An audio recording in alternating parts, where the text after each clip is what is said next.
আসসালামু আলাইকুম দর্শক শ্রোতা। ৮০ কিলোমিটার বেগে ঝড়ের আভাস, নদীবন্দরে হুঁশিয়ারি সংকেত। দেখুন বিস্তারিত। দেশের বিভিন্ন অঞ্চলের উপর দিয়ে আজ ঝড় বৃষ্টি বয়ে যাওয়ার আভাস দিয়েছে আবহাওয়া অফিস।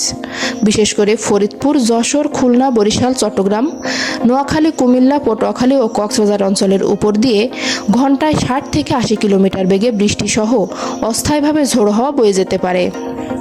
প্রিয় দর্শক, আমার এই ভিডিওটি যদি আপনার ভালো লেগে থাকে তাহলে লাইক, কমেন্ট ও শেয়ার করতে ভুলবেন না।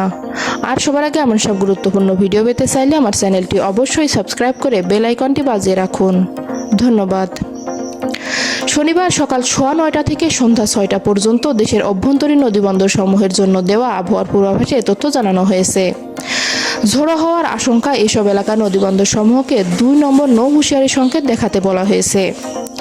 এদিকে শুক্রবার সন্ধ্যা থেকে পরবর্তী 24 ঘন্টার আবহাওয়ার পূর্বাভাসে বলা হয়েছে, আজ ঢাকা, ময়মনসিংহ, খুলনা, বরিশাল, চট্টগ্রাম ও সিলেট বিভাগের অনেক জায়গায় এবং রাজশাহী ও রংপুর বিভাগের কিছু কিছু জায়গায় অস্থায়ীভাবে দমকা বা ঝোড়ো হাওয়া সহ বৃষ্টি হতে পারে। সেই সঙ্গে কোথাও কোথাও বিক্ষিপ্তভাবে শিলাবৃষ্টি ও বজ্রপাতের আশঙ্কা রয়েছে।